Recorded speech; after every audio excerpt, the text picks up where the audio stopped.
Oh, yeah! If you go to the room, level your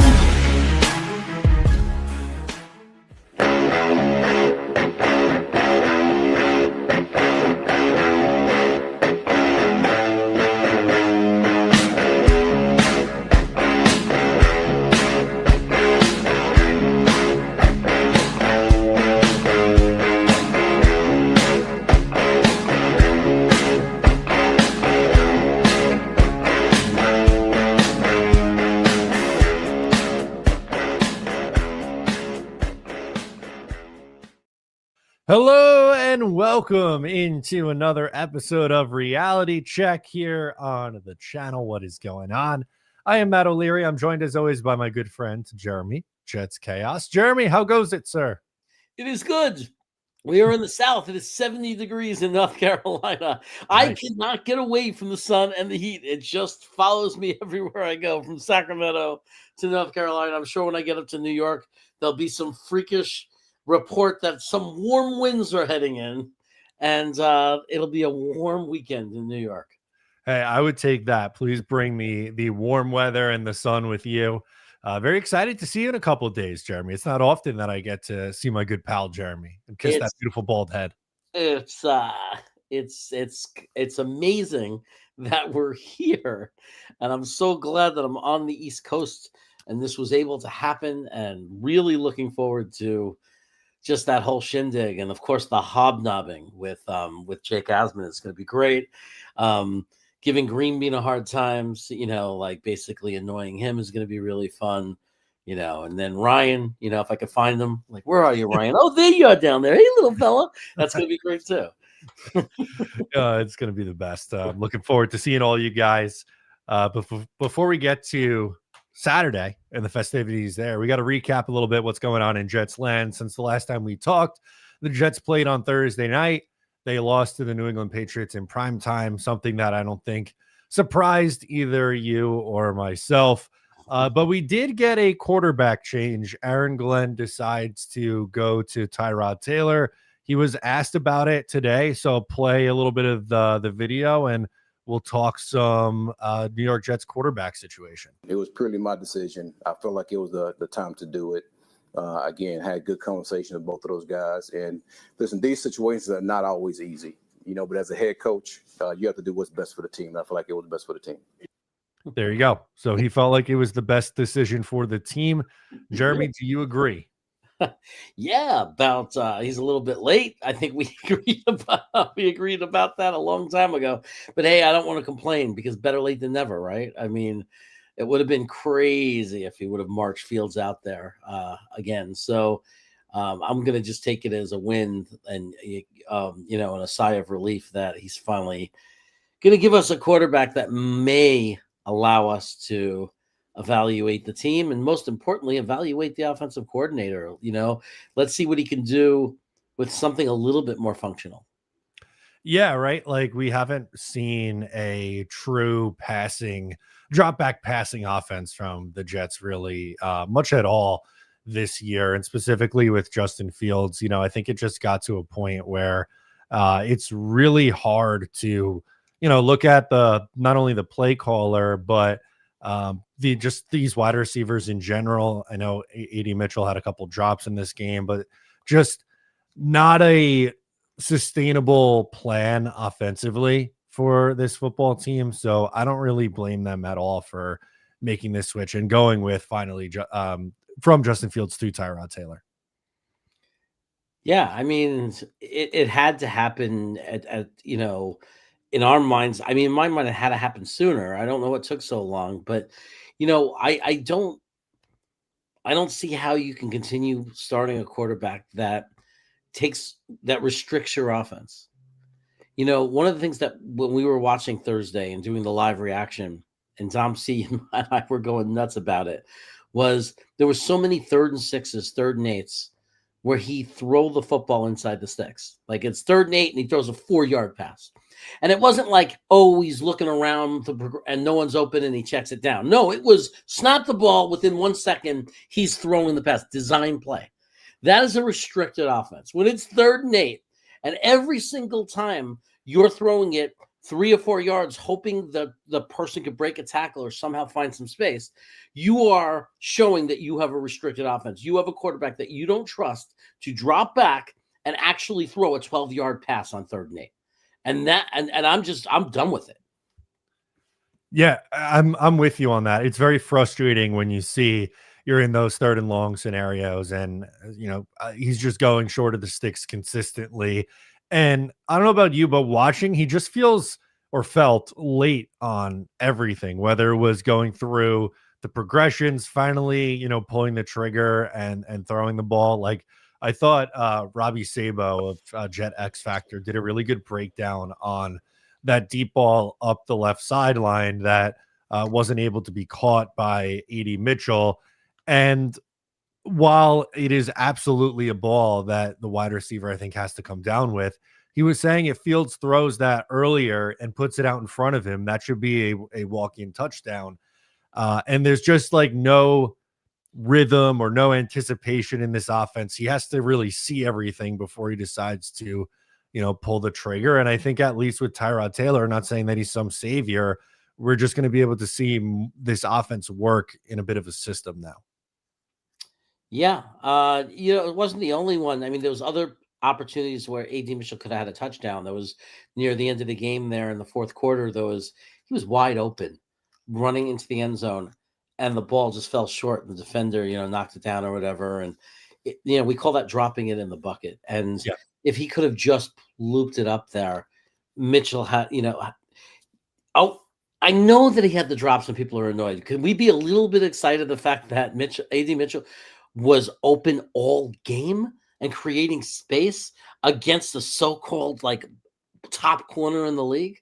Like, can we be excited about the fact that in college and his short little NFL career has never had drop issues, and that as long as that's not a real issue that was just discovered and he actually was just an anomaly, is a guy who clearly gets open, and if he starts touching the ball, we may actually have something in this kid.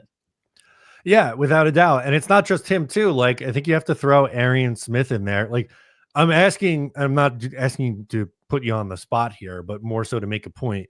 Do you remember the last time Arian Smith had a catch in one of these games? It feels like a few weeks ago. And what's crazy is he, in the reps, when you look at the tape and what the experts will say and what the analytics say, is he's one of the top wide receivers in the league in creating space. How is that possible? How could you be a top receiver in the league in creating space and not be getting the ball thrown to you? Yeah, I mean, he has 2 catches in the last 5 games. That's absurd. Absurd, especially because he's open. Right. That's what's so absurd. Right. It's like, I just want to see what a real quarterback could look like. And the only problem with that is, I want to be able to evaluate the players. I want to get a decent quarterback, but at the same time, it's like a stake in the heart every time. If we get a win, every win will be a stake in the heart because it just takes us further away from getting the quarterback. Yeah, and that's kind of what Hennessy Heisman saying here in the chat. Wanted to pull up a couple comments from our friend Hennessy here saying, sadly, we must tank the rest of the way to secure the top 3 pick. 2 more wins might leave us outside the top 5. So the Jets currently with 2 wins sitting at pick number 5. What's your take on this comment? I don't think teams tank on purpose. And I don't know if I'd want my team to tank on purpose, but that doesn't take away our right as a fan to root for them to lose. I think every fan has the right. And I think it's unfair when other fans call those fans bad fans. I think if a fan is rooting for the Jets to lose because they want the Jets to get the best quarterback and they believe that the best quarterback can only be gotten in the top 5, they're not a bad fan. Now, you may disagree with them. I know people will make arguments. Oh, it's not true. It's, you can get a good quarterback in the 2nd round or the end of the 1st or the 5th pick. That's a separate argument. Sure. Like, you could disagree and say, we could have the 8th pick and get a quarterback or trade up or whatever. You could have that opinion, but don't attack fans who are rooting for the Jets to lose because they want to secure the 1st pick and get the quarterback that they like. That doesn't make them bad fans. It makes them fans that disagree with you. Like, you might disagree with them, but that doesn't make if their intention is that they want them to lose in order to get a franchise quarterback for us to eventually win, they're not a bad fan, even though they have a different opinion than you. Right. It's just two different approaches. And like you laid out there perfectly with people who want the Jets to lose games. It's not because they want to be miserable and they want this team to stink forever. Their viewpoint is getting yourself the highest pick possible gives the Jets the best chance to land a franchise quarterback. And as we said, many times on this show and on the channel here, this is by no guarantee if the Jets get the number 1 pick, are they getting a franchise quarterback? We have no idea with absolutely any of these guys. So we're going to have to wait and see there. But then on the flip side of that argument, Jeremy, like, that Aaron Glenn is coming back in 2026. There is also value too in finding out if this guy is a legitimate head coach or not. No. Yeah. I mean, there's arguments to both sides for that reason. Like, there's a strong argument of, I want to see Tyrod Taylor come in. I want to see them functional so I can evaluate the coordinator, but also the coach, because if they win 4 games or 5 games along the way, then it starts to give you this picture of, oh, he came in there, he ripped it apart a little bit. He started to make it his team, and then you started to see them accumulate some wins. Yes, I hate when people say, yeah, but it's an easy schedule and you're beating bad teams. I don't care. Doesn't matter. We're the Jets. We have no right to judge any other team. It's about winning some games. I understand that approach too.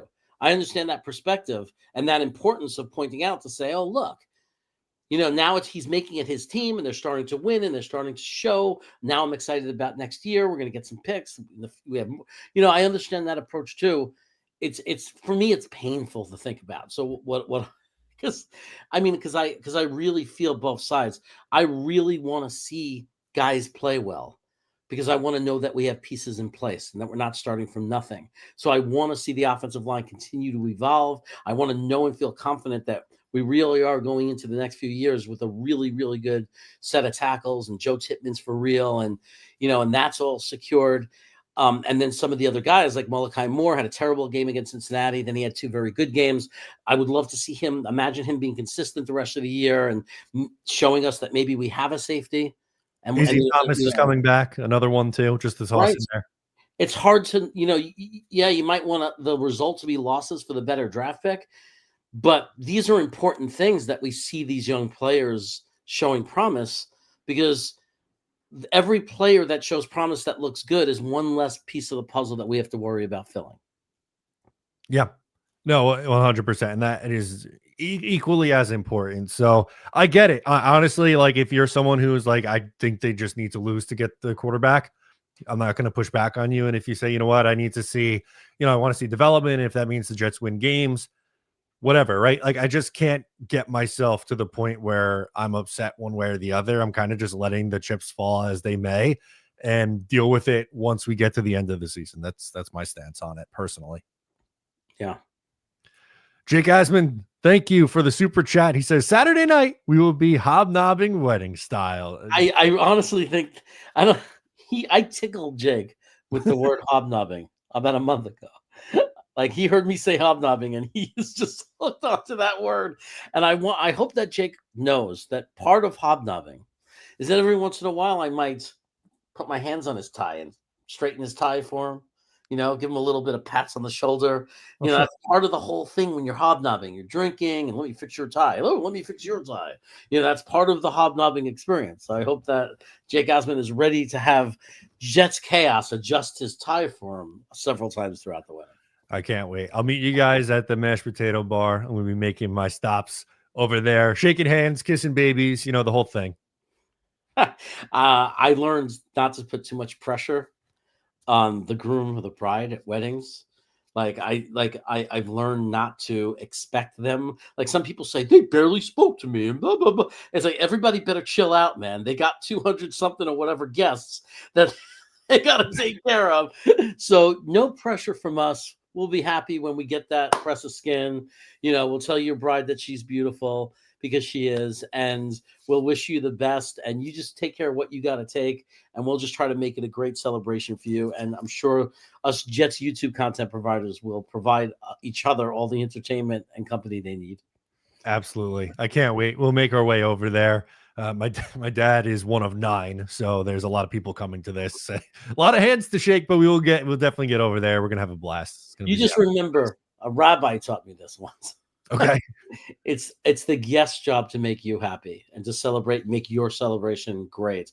It's not your job to make your guests happy. That's a great point. Thank you to that rabbi. I'm going to use that, put that in the back of my head. I'll tell Taylor that later when she gets home. Mm-hmm. NJ Lauren chimes in with the chat. I like this comment. I think it isn't focusing on the top 3. It is focusing on what their vision is and find a quarterback that fits it.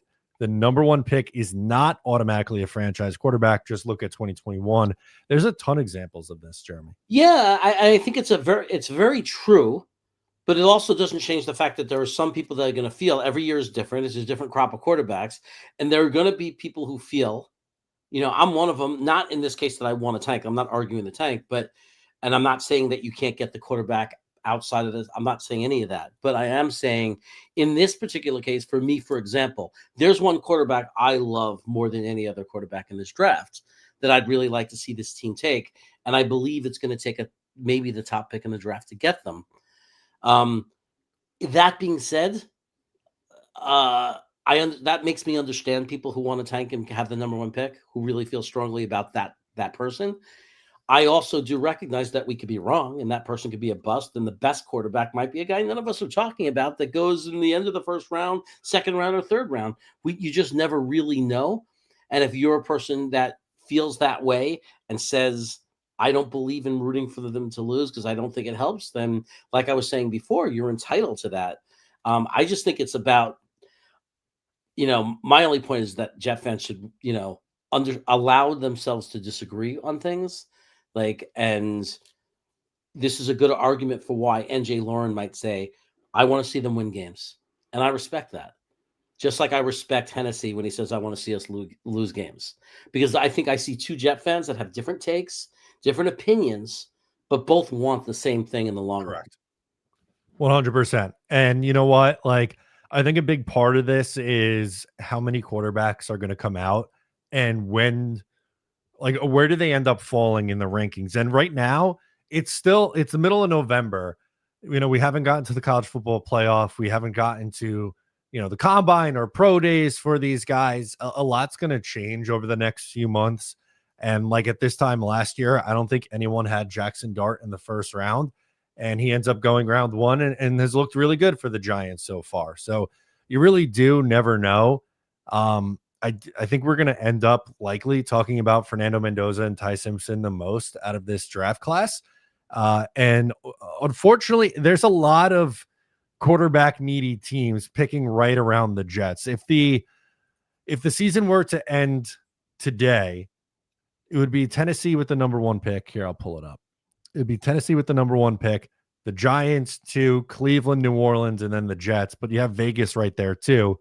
This stretch run of 4 teams could all be in the mix for looking for a quarterback. And if there's only 2, then it starts to get a little tougher. Yeah, I mean, and we don't know who the Jets like and don't like anyway. They might like 1, they might like 2, they might like 3. We don't know. There are, and when we talk about guys who come up the board, of course, Tyler Shaw, I can never Shuck. I don't know where the cuck comes from, but Shuck. He was, when we went to the Senior Bowl, he was ranked 250. He was projected 5th, 6th rounds. Right. The only guy I knew, and you're going to hate that I say this, but it is the truth. The only person I knew in the world was Tony, the GM, was screaming this guy's name, texting me while I was at the Senior Bowl, texting me. How does he look? Is he good? Is he good? He loved this guy from the beginning. But to his credit, we watched this guy go all the way up to an early 2nd round pick who got a full guaranteed contract. So, yeah, we have no idea. Trey Lance. Everyone's forgetting.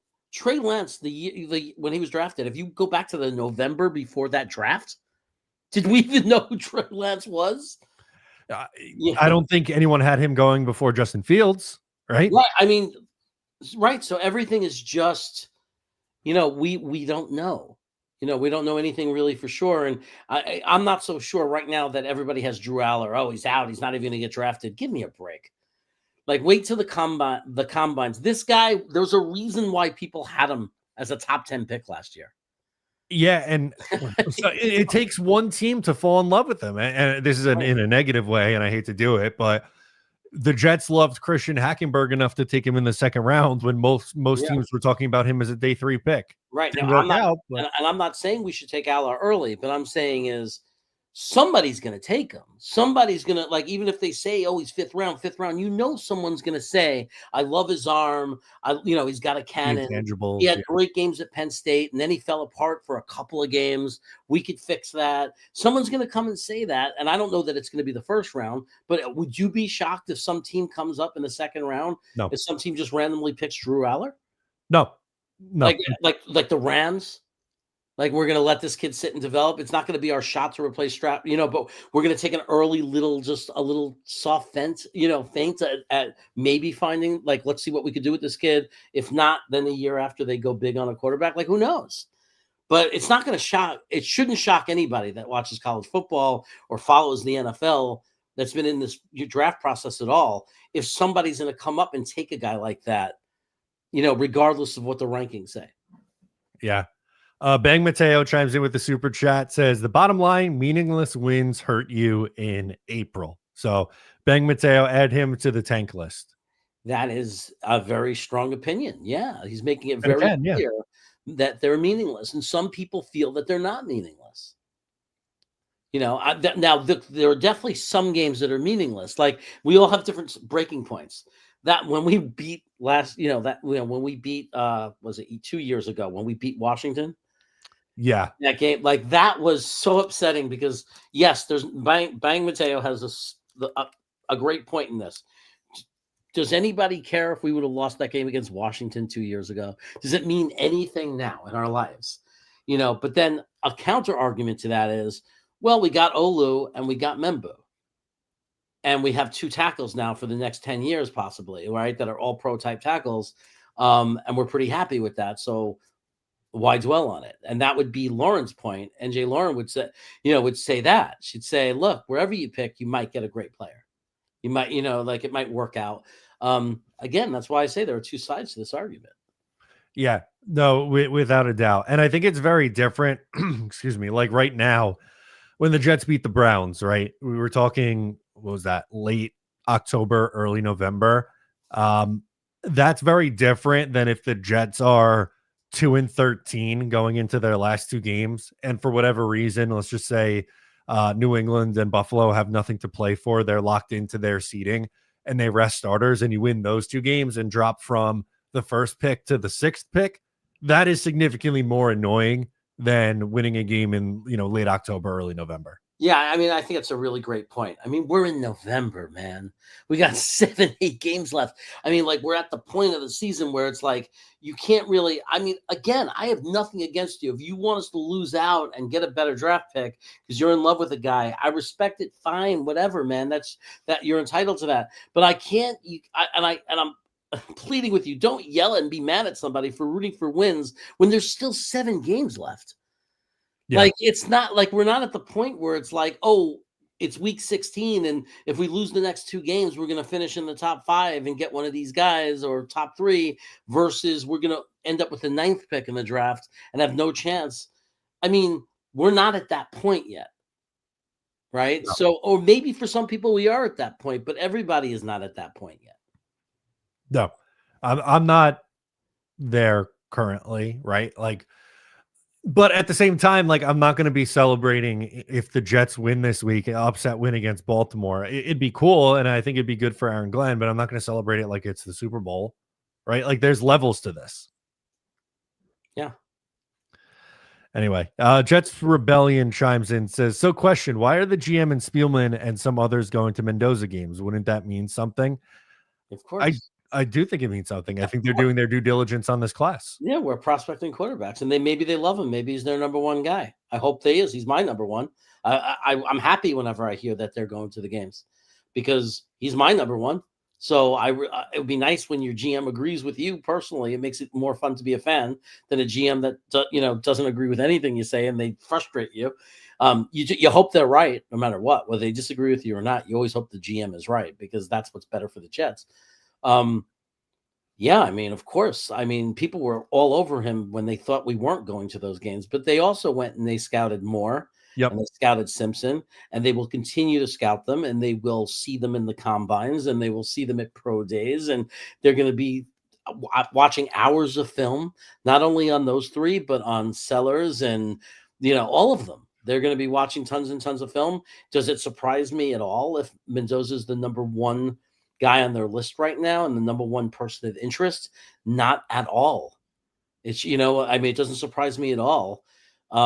Because a lot of people have him as the number one quarterback prospect right now.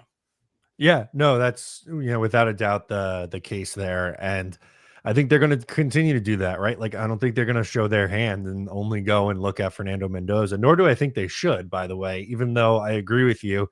He's my number one quarterback. That doesn't mean that you just lock in on that one guy. You have to go and watch all the other guys and give everyone a fair shot. Well, I mean, we might not have the number one pick, and I predict, and I think and it's early, so a lot of things could change. But like right now, if the draft was next week, on the information we have, I think Mendoza is the clear favorite to be the number one pick. I think he's, like even if you're a guy that likes Moore, and if you're a guy that likes Simpson, I'm not attacking you on that and saying you're wrong. I'm just saying the consensus right now from what I'm seeing, I get the sense that Mendoza is the number one right now. You know what I mean? He's the guy most likely to go number one, which means we have to look at the other quarterbacks. Because what if we're not the number one pick? They're not the number one pick right now. They're picking fifth. Right. Yeah. So we have to look at every option. We have to look under every stone. And some of the guys we look at, people, when I say like Allor, again, don't jump at it. I'm not saying we should take Allor in the first or even the second round. I'm just saying sometimes you go with a plan B. If there's no one you like, let's say we're going fifth and there's no one we like, you might see us take some guy in the second round, the third round, the fourth round, just to throw a dart, just to take a shot. Maybe they take Diego Pavia. I mean, someone just take a shot, right? And then say, well, I guess we're going to have to find a veteran quarterback. We're going to have to survive another year because there was nobody we liked. I don't like that scenario. I'm not rooting for that scenario, but that's sometimes reality. Yeah, and that might be the boat that they're in, right? Like there's not even a guarantee that they're drafting a quarterback in the first round. What if they're picking fifth and they're trying to call and trade up and other teams offer better packages to move up or whatever, then maybe you are taking, Arvel Reese, or you're taking Tyson, the wide receiver, and just building out the roster. You take a flyer on another quarterback and you go into 2026 with, I don't know, a third round rookie and some insert Mac Jones like quarterback in the mix, right? Like someone like that. And go, all right, we might have to make a more aggressive push in 2027, but we really don't know yet. And I think it's the waiting and the anticipation that is driving Jet fans truly nuts. Yeah. I mean, that was the frustrating thing last year. Like, the way last year's season went, because we knew this isn't just about last season. We knew last season this is about next year is going to suck. Like we knew this was a rebuild or this was a retool or whatever you want to call it. We knew that here we go. When we started losing games last year, it broke our hearts. It ripped our hearts out because we knew like this is not going to be a quick fix. Now here we go again. We have to go through the cycle again. I got to say, like Green Bean pointed out, though, man, the Jets know how to make themselves interesting. Because always. Just when we're at the point of we're just dead in the water, no quarterback, we stink, we're 0-7. What do? We're 1-7. We make these trades, and suddenly we have 5 first-round picks, and all of a sudden we're the talk of the NFL. Always relevant, even if they're not good, right? Haven't made the playoffs in 15 years, haven't had a winning record in 10 years. They're going to be talked about.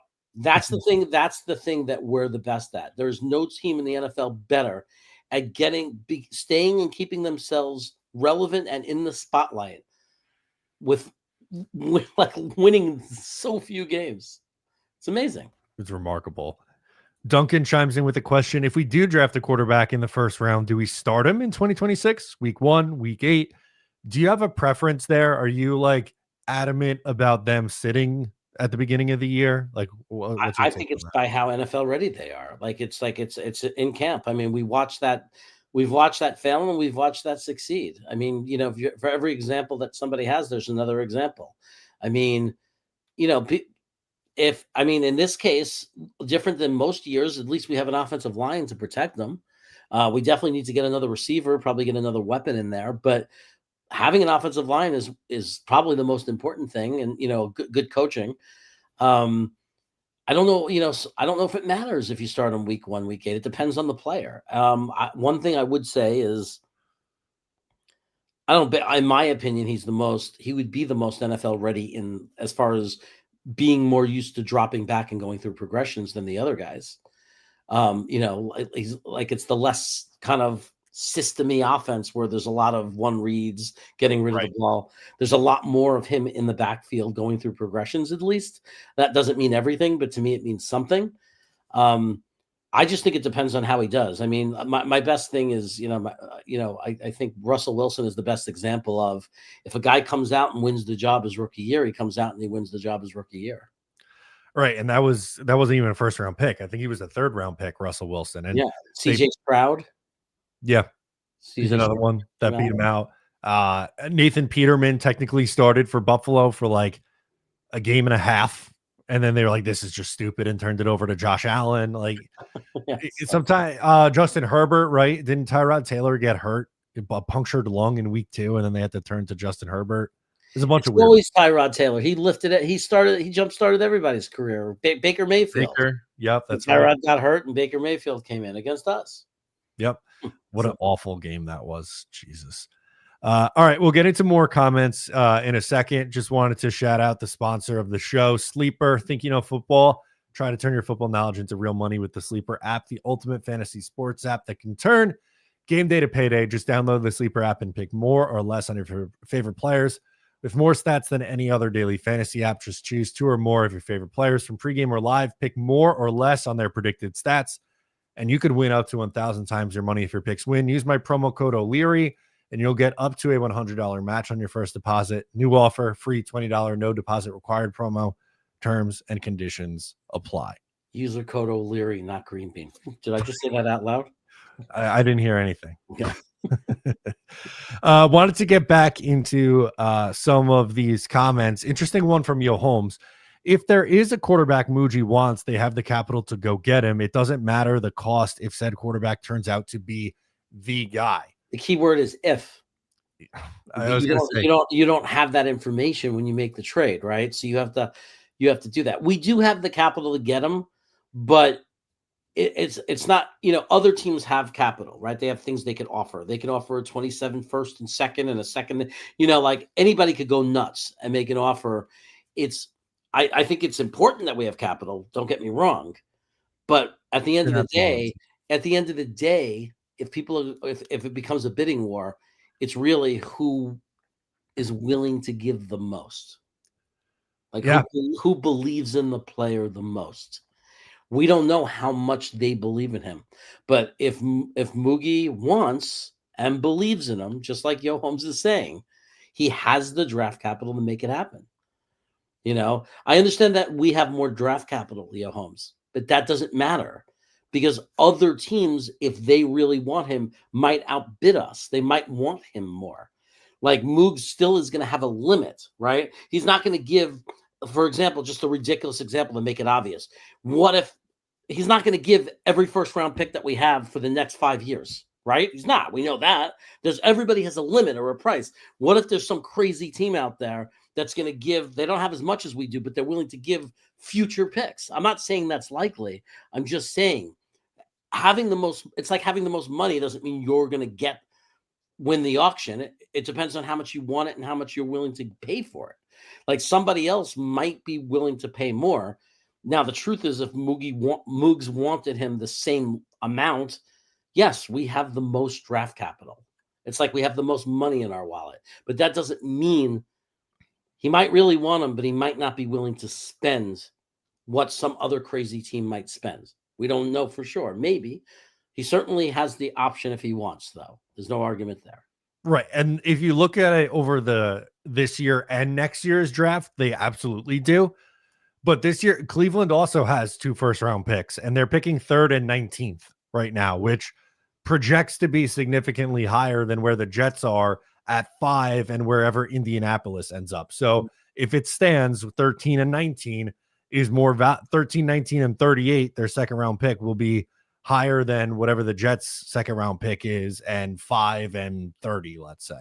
Right. And another thing that Yoholmes doesn't understand, maybe, we might not have them as much draft capital in the sense that what if the number 3 pick, what if we're the number 6 or 7 pick and the number 3 pick wants to trade up? Maybe that team would rather bounce down to 3 and still have the 3rd pick to get a guy like Avril Reese and not want to go back down to 7 and not get their guy. So even though we might offer a little bit more, they still might go for it because we can't match the number 3 pick that maybe the Giants can, or whoever it is, like, New Orleans. Yeah. Right. So there's a lot to factor in this, but also there's not one level of wanting a guy. Moogs could really want Mendoza. Another team could want him more. Do you understand? Like, that's part of it. How much you want him.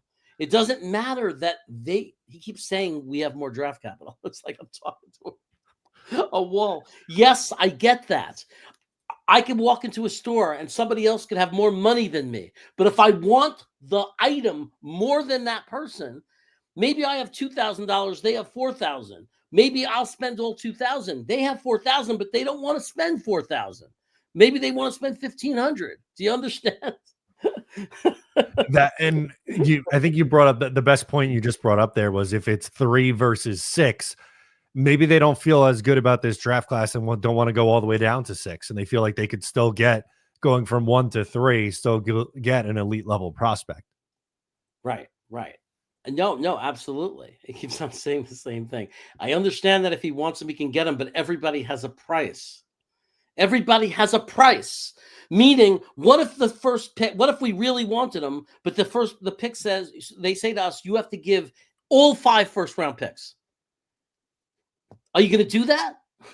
I don't think I'd feel confident enough. I mean, it's like I understand we have more capital right now, but just like O'Leary is saying, and I'm trying to tell you, what if they don't want to trade down to us?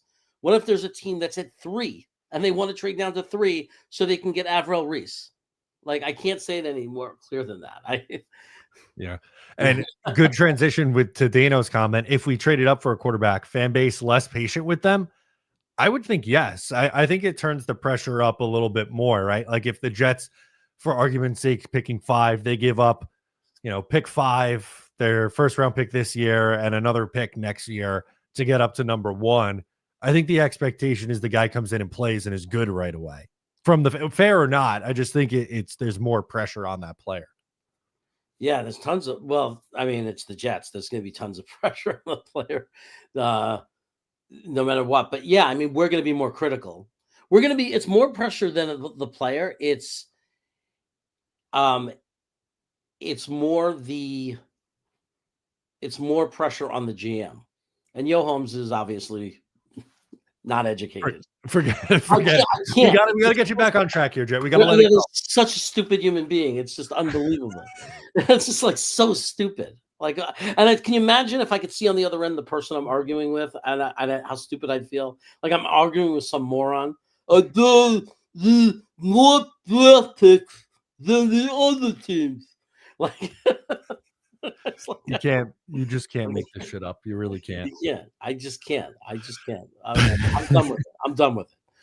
But I honestly think that if we trade up for a quarterback, it's more pressure on the GM that did it than it is the player. I think this. I hope this is tongue in cheek, but let's just add to this for Jeremy. J Boy says they can use G5 and move anywhere in the draft. Well, no, I think he's delivering my point. It's like, yeah, we could just trade the whole team. We could trade every pick till 2048, right? What if another team offers every first round pick till 2048? I think there's rules against that, but I get the point that you're trying to make. You could dig in the credit card, right? Like, yeah, okay, you go into the store with 4,000 in cash. The guy with 2,000 is going, Right. all right, I got 2,000 cash, but I also got this credit card, and I'll give you first round picks in 26.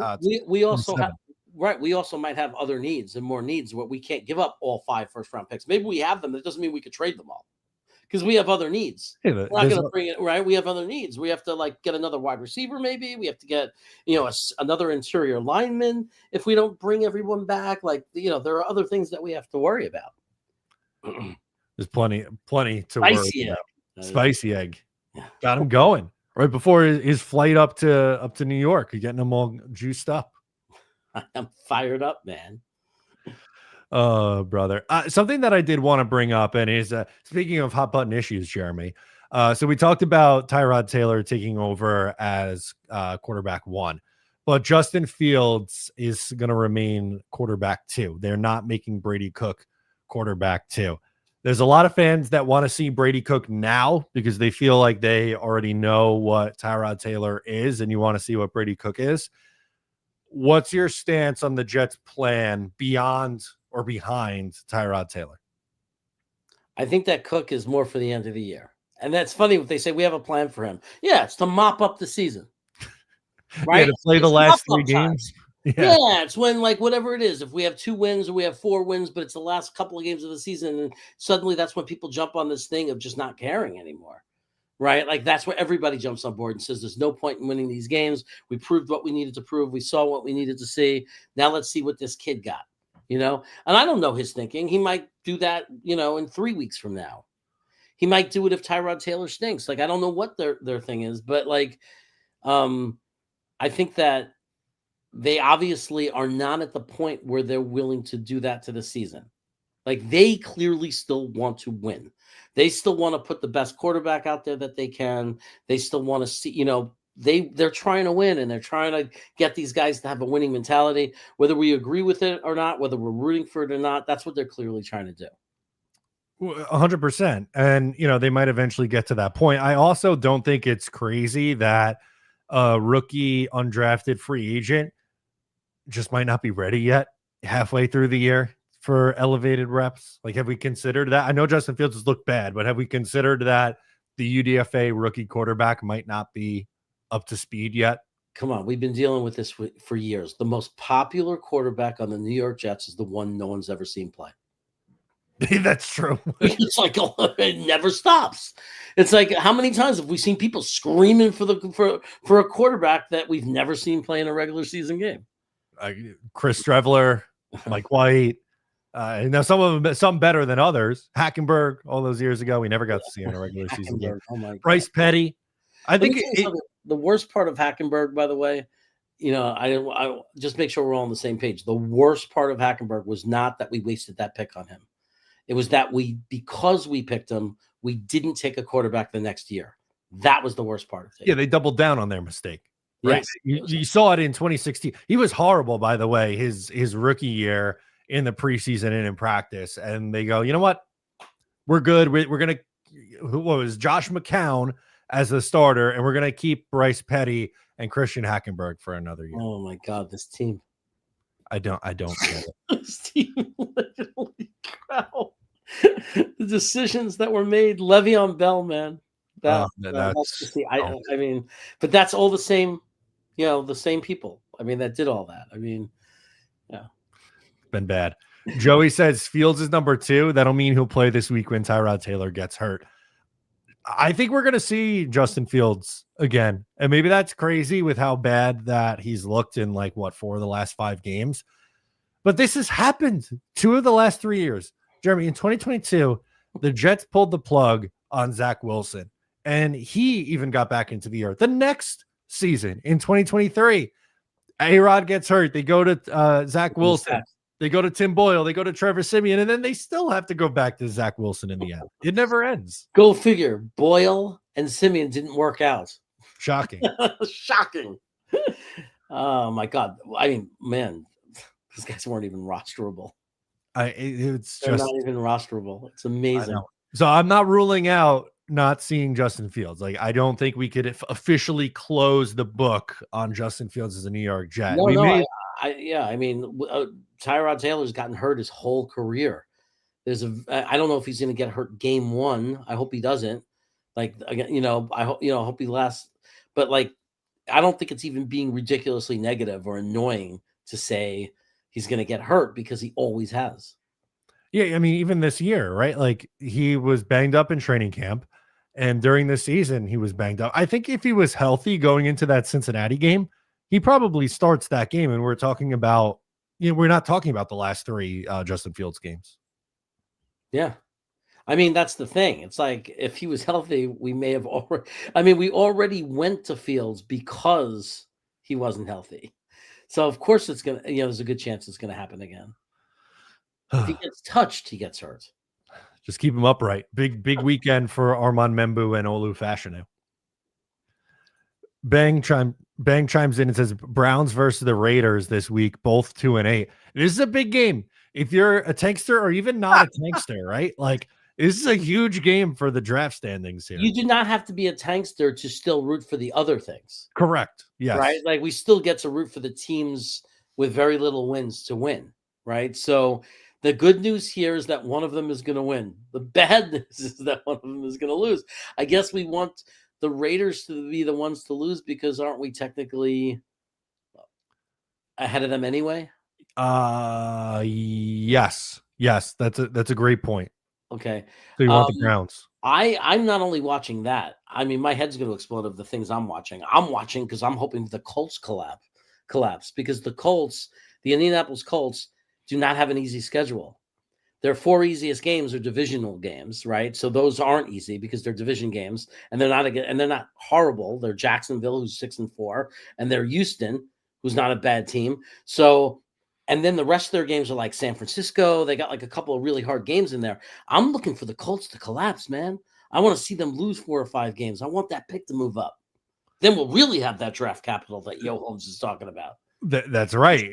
They have Kansas City this week, Houston, at Jacksonville, at Seattle, home against San Francisco versus Jacksonville, and at Houston to close it out. So you're right. That is definitely not an easy schedule. And even teams like, who was I looking at here? Tennessee, they play, and they've been horrible, by the way, but they still play Cleveland and New Orleans this year too. So those are going to be big games, the Titans Cleveland game and the Titans New Orleans game. Yeah. Joey has a question about like the way it's done. I don't think it's done by head to head. It's done by strength of record or strength of schedule.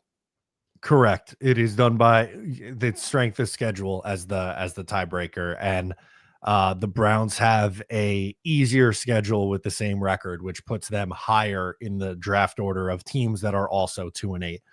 So of the 2-8 teams, it's Cleveland, New Orleans, the Jets, and Vegas in that order. We just need one of them to lose. One of them is gonna lose. I don't know if it's good when people say, "Oh, what if they tied? Is that a good thing?" And the answer is, I don't know how I feel about that. I kind of just want one of them to lose. Yeah, it's gonna be tough. But there's a few examples of that throughout the rest of the season here. Another good point from Bang Mateo. Look at this. Rams have Atlanta's pick and can take a quarterback. They have 2 first-round picks. Atlanta's picking 8th right now, which is really the Rams pick. So if season ended today, the Rams would have pick 8 and pick 29. So they have the 2 first-rounders also in this equation. And it depends on how much they like a quarterback. They've done this before. They've had draft classes with like 3 or 4 guys, and a lot of times they still hit and they still find, Puka Nacua in the mid round somehow. Yeah, that's what's amazing and scary about the Rams. You see what they've done as an organization with no picks, and now they're sitting here like a lot of people have them ranked 1 in the power ratings, and they're sitting here with the chance to win the Super Bowl, and they have 2 first-round picks. Wow. Yep. It's a good spot for them to be in. They can get, aggressive and move around. They're just continue to build out that roster as, some of the more veteran guys age out. So Rams have set themselves up in a nice spot. They're sitting at 8-2, winners of 5 straight games there. But yeah, I mean, this is the time of year it is, Jeremy. We are watching every week to see who the teams picking around the Jets are playing and if they can win some of these games. Yeah, I mean, when you look at the teams we're playing, it almost and our schedule, it's almost impossible for me to even think about like the draft positions and everything because it's like a whole nother level to think that we're going to just start losing all these games to these teams. And there's still 7 games left for most of these teams. That's essentially half a season, right? Like it's a little bit easier when you're in the final 2-3 like weeks. how many times have we seen teams go on a tear and like that are bad, but they win 4 games suddenly, and then maybe Atlanta loses out? Like we don't even know. I mean, the Jets were 7-4 a few years ago and lost 6 straight games to go 7-10. That's what gives me hope about the Colts. Like that the Colts could end up with only 9 wins or something. That would be great. Yeah, I mean, like, is that the most shocking outcome for a team that's quarterbacked by Daniel Jones? If like the Linsanity run just ends at some point, they barely escaped the Falcons last week or 2 weeks ago. They lost, and then they barely escaped the Falcons. I'm starting to see them, sputter a little bit. Yeah, it's definitely not a guarantee. They have, and like we said, they have a tough schedule. They're playing in Kansas City. Kansas City's desperate team too, right? They're at 500 now. They're 5-5. So we'll see. But hate watching the Cowboys and the Colts over the next 2 years. I think is going to give us some fun. Yeah, it just gives us something extra to root for. Like what we want is one of those 2 teams or both those 2 teams to fall apart. We want the Colts to be just like this weird kind of thing, right? They start to fall apart, and then next year it completely falls apart on them. That would be the best scenario. And they are just a terrible team that wins 5 or 6 games. That'd be great for us. JD wants to know, who do you see us beating? Maybe Miami. We are not beating the Saints. That's what he says. I think there are probably 3 games they'll have a decent chance in.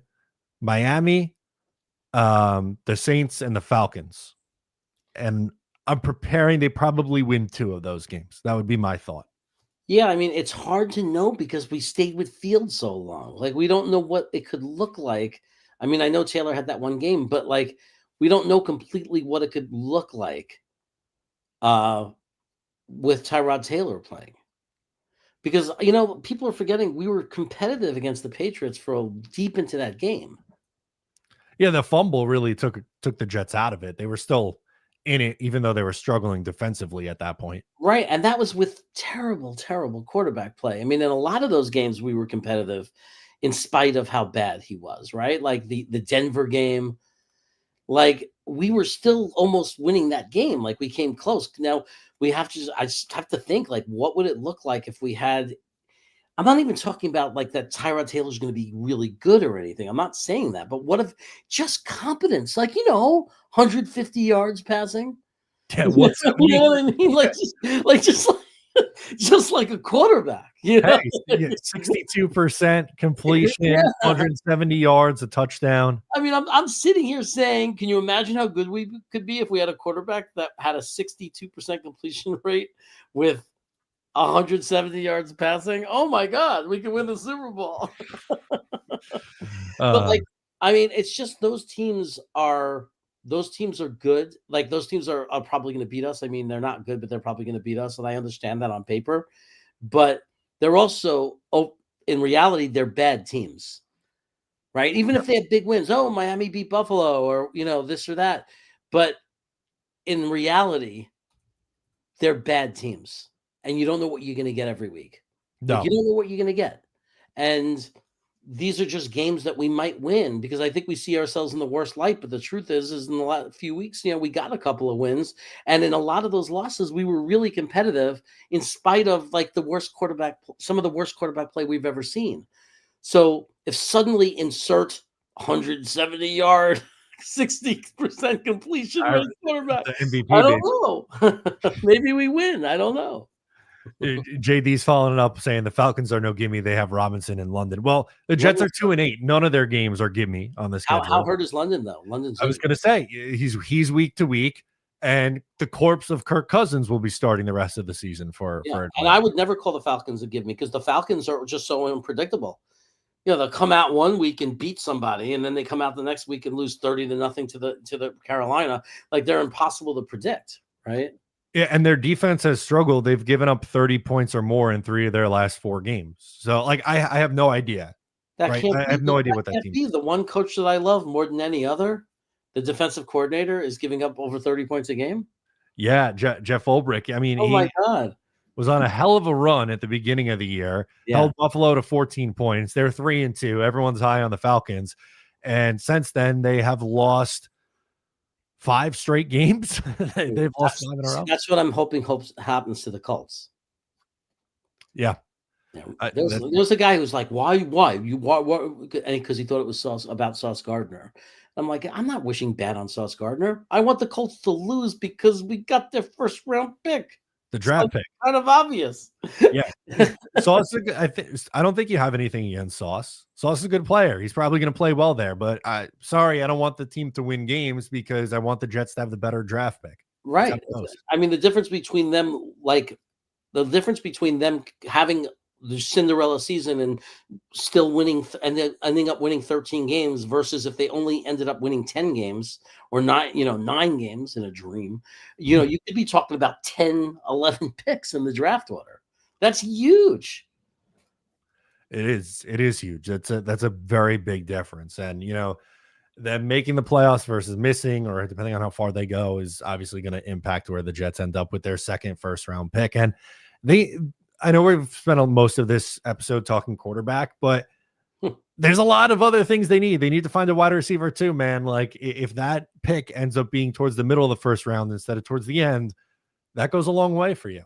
That could get me Bell. That's my guy. You do like him. That's the guy, man. For me, that's the guy. He's not my first choice, but being realistic about who's going to be there with that pick, that pick being the 27th pick or the 20th pick could be the difference in getting that wide receiver. Yeah. There's other guys I like, by the way, but I just think I'd be pretty excited if we got him. Like, you put him in the opposite of Garrett Wilson, I would like that combination. Yeah, I agree. I think he'd be a good complement to Garrett Wilson with his size. Yeah, I like it. So this is going to feel really disingenuous asking this question. Is there any hope that the Jets win this game against Baltimore this week? I mean, there's always hope because it's the NFL. Sure. It's the NFL. And the Ravens have been weird. The Ravens having a weird year, man. They've been strange. But realistically, I mean, it's obviously not likely. Obviously their roster is so much better than ours. Yeah. I mean, if we were to somehow beat the Ravens, it would mean, we just, it would just be just shocking. Like, it would be, you'd have to look at the coaching staff and just take your hat off and say, wow, just amazing. Well, they've rattled off 4 wins in a row, right? They had that ugly 1-5 start. Lamar was hurt, but Lamar's back healthy. They're scoring points. Their defense has settled in nicely. I mean, they were horrible through their first 5 weeks of the year, but since then, they haven't allowed 20 points since week 5. Some crappy opponents mixed in there, but like, they held the Rams to 17 points, Chicago 16, Minnesota 19, and Cleveland just put up 16 points. But I don't love this matchup for the Jets. I think Derrick Henry is going to be able to run on this defense, and I think Lamar is going to run around to make plays. I think that's probably all very true. I think Lamar is going to give us fits.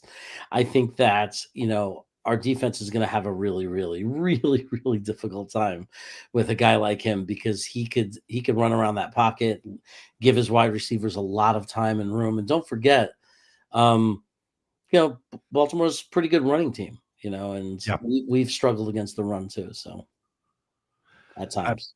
They absolutely have. So that'll do it for us. We have reached our hour. Jeremy, it was a fun time as always, and I'll see you in a couple of days, buddy.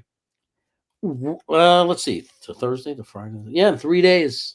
3 days, in exactly 3 days, I'll be probably outside the building, walking around, ready to get in for cocktail hour. I don't know. I didn't check the invite. When does it start again? Yeah, so ceremony is 4. So cocktail hour 5:00. So we're almost to the mashed potato bar. Ceremony is at 4, so that means in exactly 3 days. That you'll see me standing up at the altar. How about that? Oh my God, in 3 days. Wow, that's wild, man. Can't wait. Absolutely. Guys, thanks so much for hanging out. I'm Matt. He's Jeremy. We'll catch you next time. Peace.